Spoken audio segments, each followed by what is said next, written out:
தமிழ்ச்செல்வி பேசுறேன். உங்க கேள்வி என்னன்னு மருத்துவர் கிட்ட கேளுங்க. Hello madam.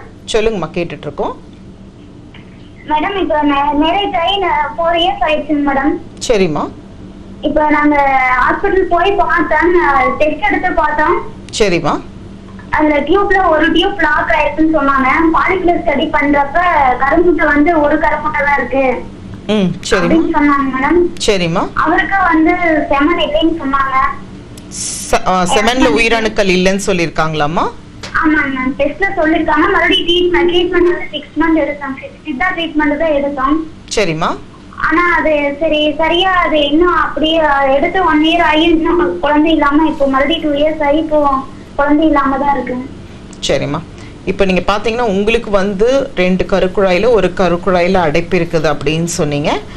அண்ட் ஒரு ஃபாலிக்கல் தான் வந்ததுன்னு சொன்னீங்க. சரி, அது பரவாயில்ல, நம்ம மருந்து மாத்திரை கொடுத்து இன்ஜெக்ஷன்ஸ் கொடுத்து நம்ம நிறைய ஃபாலிக்கல்ஸ் வர வச்சுக்கலாம். உங்களுக்கு வந்து ஃபாலிக்கல்ஸ் நிறைய இருந்ததுன்னா வளர வச்சுக்கலாம், அது பிரச்சனை இல்லைம்மா. ஆனால் நீங்கள் வந்து உங்கள் ஹஸ்பண்டுக்கு வந்து உயிரணுக்களே இல்லை அப்படின்னு சொன்னீங்க. ஸோ அதனால் ஃபஸ்ட்டு உங்கள் ஹஸ்பண்ட்க்கு நீங்கள் ட்ரீட்மெண்ட் பாருங்கள். அவருக்கு ட்ரீட்மெண்ட் பார்த்து கொஞ்சமாச்சும் ஸ்பெர்ம்ஸ் அவருக்கு வர ஆரம்பிச்சதுனா தான் வந்து உங்களுக்கு என்ன ட்ரீட்மெண்ட் கொடுத்தாலும் பாப்பா நிற்கிறதுக்கு சான்சஸ் இருக்குது. சப்போஸ் அவருக்கு வந்து உயிரணுக்களே இல்லாமல் நீங்களும் சைட் பை சைட் ட்ரீட்மெண்ட் எடுத்துகிட்டு இருந்தீங்கன்னா அதில் பிரயோஜனம் கிடையாது. ஸோ அவருக்கு ஃபஸ்ட்டு பாருங்கள், உயிரணுக்களில் விந்தில் உயிரணுக்கள் இருக்குதா இல்லையான்னு பாருங்கள். அதுக்கு ட்ரீட்மெண்ட் பாருங்கள், அது இம்ப்ரூவ் ஆகுமா ஆகாதா அப்படின்றத பார்த்துட்டு உங்களை பொறுத்த வரைக்கும் ஒரு டியூப் இருந்தால் கூட கன்சீவ் ஆகிறதுக்கு சான்சஸ் இருக்குது, வாய்ப்பு இருக்குது, பிரச்சனை இல்லை. ஸோ ஃபஸ்ட்டு அவரை சரி பண்ணிவிட்டு அதுக்கப்புறம் நீங்கள் ட்ரீட்மெண்ட் ப்ரொசீட் பண்ணுங்கம்மா. தொடர்பு கொண்டதற்கு மிக்க நன்றிம்மா. நிகழ்ச்சியை தொடர்ந்து சிறிய இடைவேளை. மருத்துவ நேரம். மருத்துவ நேரம் தொடர்கிறது. மருத்துவ நேரம் நிகழ்ச்சிக்கு அன்போடு வரவேற்கிறோம். இப்போ வந்து ஆண்களுக்கான பரிசோதனை முறைகளும் அவங்களுக்கான சிகிச்சை முறைகள் பற்றி நம்ம பார்த்துட்டு இருந்தோம்.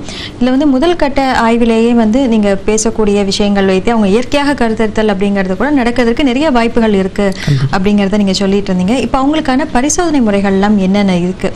ஏன்னா இப்போ வந்து இந்த செமன் டெஸ்ட்னு சொல்லக்கூடிய இந்த உயிரணுக்கள் பரிசோதனை மட்டும்தான் இருக்கா, இல்லை அதை தவிர்த்து வேறு என்ன அதிநவீன சிகிச்சை முறைகள்லாம் ஆண்கள் பொறுத்த வரைக்கும் இருக்குது? அதுக்கான பரிசோதனை முறை மட்டும் இல்லாமல் சிகிச்சை முறைகளும் என்னென்ன இருக்குன்னு சொல்லிடுங்க. இப்போ நீங்கள் பார்த்தீங்கன்னா வந்து மோஸ்ட்லி மேல் பார்ட்னர்ஸ் பார்த்தீங்கன்னா செமன் டெஸ்ட் ஒண்டி நிறைய பேர் பண்ணிட்டு வந்திருக்காங்க. நான் நிறைய பேரை பார்த்துருக்கிறேன், செமன் டெஸ்ட் ஒண்டி பண்ணிட்டு வராங்க. எப்படி ஒரு பெண்ணுக்கு வந்து நம்ம வந்து அவங்கள முழுமையாக பரிசோதனை பண்ணுறோமோ ஆண்களுக்கு உயிரணுக்கள் ஒண்டி தனியாக கிடையாது. இப்போ நான் அவங்களை ஆரம்பிக்கும் போதே சொல்லியிருந்தேன், அவங்களோட பல சூழ்நிலையிலேயே அவங்களுக்கு உயிரணுக்கள் பாதிப்பு இருக்கலாம். அவங்களுக்கு தைராய்டு ப்ராப்ளம் இருக்கலாம், டயபெட்டிஸ் ப்ராப்ளம் இருக்கலாம், ஹைப்பர் டென்ஷன். ஏன்னா இதெல்லாம் வந்து இன்றைய காலகட்டத்தில் அவங்களுடைய அன்றாட வாழ்க்கை திறனில் ஏற்படுற மன சுமையினால், மன உளைச்சல்னால இன்றைக்கி இதெல்லாம் வந்து ஒரு குறுகிய வயசுலேயே வர ஆரம்பிச்சிடுச்சு. ஸோ அதே மாதிரி பார்த்தீங்கன்னா இன்றைக்கி வந்து நம்ம நாட்டிலையும் வந்து இந்த புகைப்பிடிக்கிற பழக்கம், மது அருந்துதெல்லாம் ரொம்ப அதிகமாக பரவிட்டு வருது. ஸோ அதுவும் உடல் பருமன் அதிகமாக இருக்குது. இது எல்லாமே ஹிஸ்ட்ரியிலையும் கேட்டாலும் சரி, இதனாலேயே கூட அவங்களுக்கு ஹார்மோனல் இம்பேலன்ஸ் வரும். ஸோ அதனால் வந்து பை மியர்லி நம்ம வந்து ஒரு செமன் டெஸ்ட்டை பார்த்து உங்களுக்கு உயிரணுக்கள் குறைவாக இருக்குன்றதை நம்ம சொல்லி பிரயோஜனம் இல்லை. அவங்களுக்கு ஹார்மோன் டெஸ்டிங் பண்ணோம், ஜென்ரல் டெஸ்டிங் பண்ணணும். மோஸ்ட்லி ஒரு கப்புள்ஸ் வந்து நம்ம கிட்ட வந்து ட்ரீட்மெண்ட் எடுக்கும்போது தே மே கோ ஃபார் சில செயற்கை ட்ரீட்மெண்ட்டுக்கு நம்ம அணுக வேண்டிய சூழ்நிலை வருது. அப்படி பண்ணும்போது 2 பார்ட்னர்ஸுக்கும் இன்ஃபெக்ஷன்ஸ் ஒன்றும் இல்லையான்னு இன்ஃபெக்ஷன் ஸ்க்ரீனிங் பண்ணுவாங்க.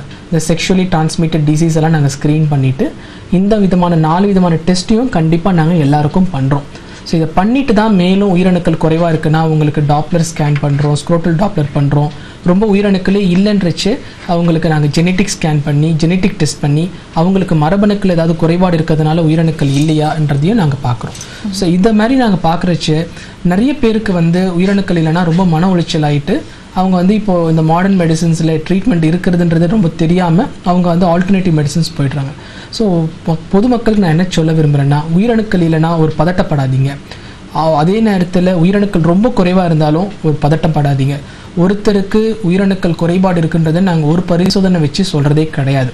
குறைஞ்சது ஒரு 2-3 பரிசோதனை பண்ணணும். 2 மாதம் 3 மாதம் இடைவெளியில் விட்டு அந்த எல்லா பரிசோதனையுமே அவங்களுக்கு குறைபாடு இருக்குன்றதை ஊர்ஜிதப்படுத்தினா தான் ஒருத்தருக்கு குறை இருக்குன்றதை நாங்கள் சொல்ல முடியும். ஒரு நல்ல கருத்தரித்த ஆணுக்கே நாங்கள் வந்து ஆராய்ச்சியில் பார்க்கும்போது ஒரு தடவை அவங்களுக்கு செய்யும் போது உயிரணுக்களே இல்லைன்னு கூட வந்திருக்கு. மறுமுறை அவங்களுக்கு செய்யும் போது 150 மில்லியன் கூட காமிச்சிருக்கு. ஸோ இந்த அளவுக்கு ஒரு மாறுபட்ட ரிப்போர்ட்ஸு ஒரு கருத்தரித்த ஆண்களுக்கே வரும்போது ஸோ நம்ம வந்து இந்த மாதிரி ஒரு வாட்டி உயிரணுக்கள் இல்லைனா கூட ஒரு பதட்டம் அடையாதுங்க. ஸோ அதே நேரத்தில் உயிரணுக்கள் குறைவாக இருக்குது, ரொம்ப குறைவாக இருக்குது, உயிரணுக்கள் இல்லைன்ற சூழ்நிலையில் பார்க்கும்போது உங்களுக்கு வந்து ஹார்மோன்ஸில் FSH என்ற சுரபியை நீங்கள் செக் பண்ணி பாருங்கள்.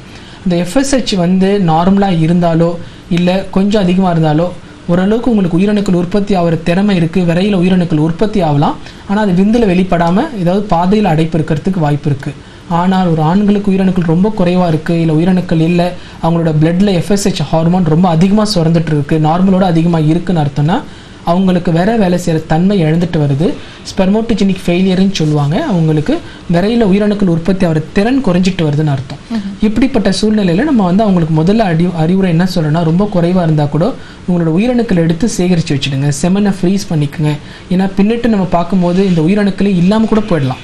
ஸோ நீங்கள் வந்து ஒரு ஜெனட்டிக் ஃபாதராக வர்றதுக்கு ரொம்ப வாய்ப்புகள் குறைவாக போயிடும். ஸோ அதனால தான் நாங்கள் என்ன சொல்கிறோன்னா, ஒரு ட்ரீட்மெண்ட்டில் இருக்கும் போதே உயிரணுக்கள் வந்து ஒரு 2 மில்லியன் 3 மில்லியன் இருக்கிற சூழ்நிலையிலே எங்களோட சென்டரில் ஃபஸ்ட்டு அவங்களுக்கு நாங்கள் கொடுக்குற ஆப்ஷனே வந்து உங்களோட விந்தை எடுத்து உரைய வச்சுக்கோங்க, செமன் ஃப்ரீசிங் பண்ணிக்கோங்க. பின்னாடி அது எத்தனை வருஷம் வேணாலும் நம்ம பின்னாடி எடுத்து நமக்கு அது பயன்புள்ளதாக இருக்கும்ன்றது சொல்கிறோம். ஸோ அதே மாதிரி இந்த உயிரணுக்கள் வந்து இருக்குது, ஆனால் விந்தில் வெளிப்படலை, ஏசோஸ்பெர்மியான் இருக்குது, FSH நார்மலாக இருக்குது. நம்ம வச்சு நாங்கள் ஜெனட்டிக் டெஸ்ட்டும் பண்ணுறோம். அவங்க விரையில் வந்து ஒரு நீடல் போட்டு விந்து உறிஞ்சி எடுத்து மைக்ரோஸ்கோப்பில் உயிரணுக்கள் கிடைக்குதான்னு பார்க்குறோம். ஸோ இப்படி கிடைச்சிதுன்னா அவங்களுக்கு டெஸ்ட் டியூப் பேபி மூலமாக குழந்தை கொடுக்கறதுக்கு நிறைய வாய்ப்புகள் இருக்குது. ஸோ அதையும் நம்ம சொல்கிறோம். சரிங்க, மேலும் இதை பற்றி விரிவாக பார்க்கறதுக்கு முன்னாடி நேயர்கள் தொடர்பில் இருக்காங்க. மக்கள் வணக்கம். ஹலோ வணக்கம், எங்கேருந்து அழைக்கிறீங்கம்மா? சரிம்மா, எங்கேருந்து அழைக்கிறீங்க? நான் சென்னை மேம். உங்கள் கேள்வி என்னன்னு மருத்துவர்கிட்ட கேளுங்க. ஓகே. ஹலோ சொல்லுங்கம்மா. மேடம், எனக்கு மேரேஜ் ஆகிட்டு 9 months ஆகுது. சரிம்மா. ஓகே, 9 months வந்து பார்த்தீங்கன்னா 28 days ரெகுலர் பீரியட்ஸ் தான். சரி. ஸோ இப்போ வந்து எனக்கு ஒரு 5th month வந்து பார்த்தீங்கன்னா ஒரு 2 months பீரியட்ஸ் ஆகல மேம். சரி. கன்சீவாக இருக்கும்னு சொல்லிட்டு டாக்டர் கிட்ட செக் பண்ணதுக்கு அப்படி எதுவும் இல்லைன்னு சொல்லியிருந்தாங்க. பீரியட்ஸ்க்கு வரதுக்கு டேப்லெட்டும் எடுத்துருந்தேன். நெக்ஸ்ட் 2 months வந்து பார்த்தீங்கன்னா ஆஸ் யூஷுவல் 28 daysல பீரியட்ஸ் ஆயிடுச்சு. சரி. இப்போ வந்து நாங்கள் இந்த ஆடி மந்த் அதனால வெளியே வந்திருக்கோம். அதுக்கப்புறம் நான் இன்னும் டாக்டர் கிட்ட செக்அப் பண்ணல ரெகுலரா. இது பண்ணலாமா எப்படி? உங்களுக்கு வந்து மேரேஜ் ஆகி டியூரேஷன் கொஞ்சம் ஷார்ட்டாக தான் இருக்குது. ரெகுலர் சைக்கிள்ஸ் அப்படின்றீங்க.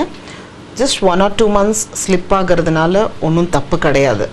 பட் என்னென்னா பேசிக்காக நீங்கள் வந்து இன்வெஸ்டிகேட் பண்ணிக்கிறது நல்லது. ஏன்னா இப்போ வந்து பார்த்தீங்கன்னா எந்த ஒரு கப்பலையுமே வந்து பரவாயில்ல நீங்கள் டைம் எடுத்துக்கோங்கன்னு சொல்கிற மாதிரி இல்லை.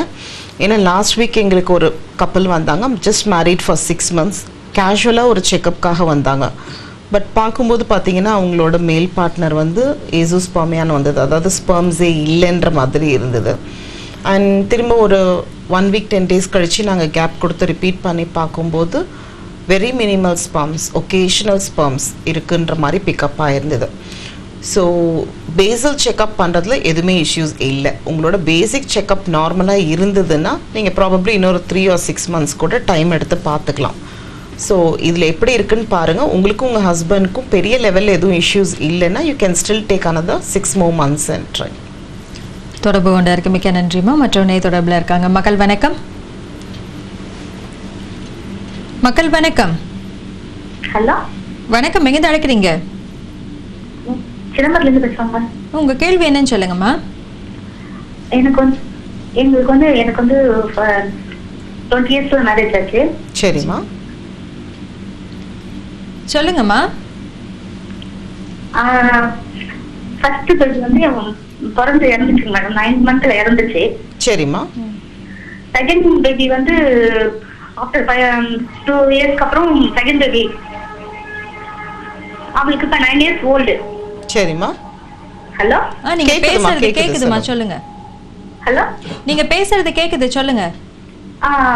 9 years old. அதுக்கப்புறம் 5 years அவ 5 years கழிச்சு நாங்க திரும்ப ட்ரை பண்ணோம். சரிம்மா. காப்பாத்தி போட்டுருந்தோம், ட்ரை பண்ணோம். அதுக்கப்புறம் அபார்ஷன் வந்து ஒரு 4 அபார்ஷன் ஆயிடுச்சு மேடம். ஓகே. ஃபர்ஸ்ட் 2 வந்து என்ன சொல்லிட்டாங்கன்னா கரு வளர்ச்சி இல்லை, ஹார்ட் பீட் இல்லை, அந்த மாதிரி சொல்லிட்டாங்க. சரிம்மா. இப்ப 4th time திரும்ப இருக்கும்போது நல்லா இருக்கு, சேட் நல்லா இருக்கு, குழந்தை நல்லா இருக்குன்னு சொல்லி சொன்னாங்க, ஹார்ட் பீட்லாம் நல்லா இருக்குன்னு சொல்லி சொன்னாங்க. சரிம்மா. அது வந்து 3 months வந்து அபார்ஷன் ஆயிடுச்சு மேடம். சரி. என்ன ரீசன் தெரியல. ஓகே. கேட்டா நார்மல், எல்லாருக்கும் நல்லா இருக்கு, நார்மலா இருக்குன்னு சொல்லி சொன்னாங்க. ஓகே. பேசிக்காக வந்து நீங்களும் உங்கள் ஹஸ்பண்டும் ஒரு குளுக்கோஸ் டெஸ்ட் பண்ணி பாருங்கம்மா. பிளட் சுகர்ஸ்க்கு ஸ்க்ரீன் பண்ணி பாருங்கள். ஏன்னா குழந்தை பிறந்து 10 years ஆகிடுச்சுது அப்படின்றீங்க. ஸோ ப்ராபப்ளி நீங்கள் வந்து 30 வயசு கிட்டக்கையோ இல்லை 30 வயசுக்கு மேலே இருந்தாலும் மைல்டாக உங்களுக்கு வந்து குளுக்கோஸ் இன்டாலரன்ஸ் இருக்கலாம். அதாவது டயபெட்டிஸ் அப்படின்ற ஸ்டேஜ் இல்லைன்னா கூட அதுக்கு முன்னாடி குளுக்கோஸ் இன்டாலரன்ஸ் ஸ்டேஜ் இருக்கலாம். ஸோ இதுக்கு வந்து பார்த்தீங்கன்னா குளுக்கோஸ் டாலரன்ஸ் டெஸ்ட்டுன்னு சொல்லுவோம், GTTன்னு சொல்லுவோம். 2 பேருமே இதை வெறும் வயிறில் எடுத்து பாருங்கள். கூட முடிஞ்சதுன்னா கிளைகோசிலேட்டட் ஹீமோக்ளோபின் அப்படின்னு சொல்லக்கூடிய அந்த HbA1cன்ற டெஸ்ட்டும் பண்ணி பாருங்கள். ப்ராபப்ளி இந்த டெஸ்ட்டில் உங்கள் 2 பேரில் யாராவது ஒருத்தருக்கு வேரியேஷன் இருந்ததுன்னா இந்த மாதிரி ரெக்கரண்ட்டாக வந்து அபார்ஷன்ஸ் வர்றதுக்கு சான்சஸ் இருக்குது. 1. 2வது உங்கள் ஹஸ்பண்டோட ஸ்பெர்ம்ஸ் எடுத்து அனலைஸ் பண்ணி பாருங்கள். அதில் வந்து நிறையா வந்து மார்ஃபலாஜிக்கலி அப்நார்மல் ஸ்பெர்ம்ஸ், அதாவது வடிவத்தன்மையில் நிறையா மாறுபட்ட உயிரணுக்கள் இருந்ததுனாலும் அபார்ஷன்ஸ் வரலாம். ஸோ இதுதான் பேசிக்காக நீங்கள் பண்ணக்கூடிய டெஸ்ட்டு. இது எல்லாமே நார்மலாக இருந்ததுன்னா 4 அபார்ஷன்ன்றது ஈஸியாக எடுத்துக்கக்கூடிய ஒரு விஷயம் கிடையாது. ஃபர்தராக இன்னும் நிறைய டெஸ்ட்ஸ் இருக்குது, ஆன்டிபாஸ்போலிபிட் ஆன்டிபாடிஸ் இந்த மாதிரிலாம் இருக்குது. இதில் எங்கே உங்களுக்கு ப்ராப்ளம் ஆகுதுன்றதை நம்ம பார்த்து எக்ஸாக்டாக ட்ரீட்மெண்ட் கொடுத்தா கண்டிப்பாக நெக்ஸ்ட் குழந்தை ப்ராப்ளம் இல்லாமல் போகிறதுக்கு சான்சஸ் அதிகமாக இருக்குமா. தொடர்பு கொண்டு இருக்க மிக்க நன்றிமா. நீங்களே நிகழ்ச்சியை தொடர்ந்து சிறிய இடைவேளை. மருத்துவ நேரம் இடைவேளைக்கு பிறகு தொடர்கிறது. மருத்துவ நேரம் நிகழ்ச்சிக்கு அன்போடு வரவேற்கிறோம். இப்போ வந்து ஆண்கள் மற்றும் பெண்களுக்கான பரிசோதனை முறைகள், அவங்களுக்கான சிகிச்சை முறைகள்லாம் சொல்லிட்டு இருந்தீங்க. பொதுவாக அந்த குழந்தையின்மை அப்படின்னாலே வந்து அதிநவீன சிகிச்சை முறை அப்படின்னு நம்ம வந்து பார்த்தோம்னாலே மக்களுக்கு பொதுவாக இந்த டெஸ்ட் டியூப் பேபின்னு சொல்லக்கூடிய கருக்குழாய் குழந்தை அப்படிங்கிறது நல்லாவே வந்து தெரிஞ்சிருக்கு.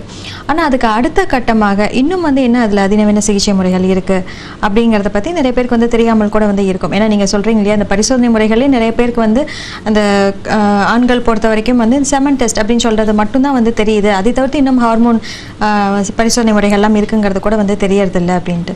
இந்த மாதிரி அதிநவீன சிகிச்சை முறைகள் அப்படின்னு நம்ம வந்து பார்த்தோம்னா டெஸ்ட் டியூப் பேபியை தவிர உங்களுடைய மையத்தில் என்னென்னலாம் இருக்குது அப்படிங்கிறத பற்றி சொல்லுங்கள். ஸோ பார்த்தீங்கன்னா இப்போ வந்து எங்களுடைய இந்த ARC கருத்தரிப்பு மையம் சென்னையில் பெரம்பூரில் ஒரு மையத்தில் வச்சு நாங்கள் நடத்திட்டு வந்துட்டுருக்குறோம். எங்களுக்கு எந்த ஒரு கிளைகளும் கிடையாது.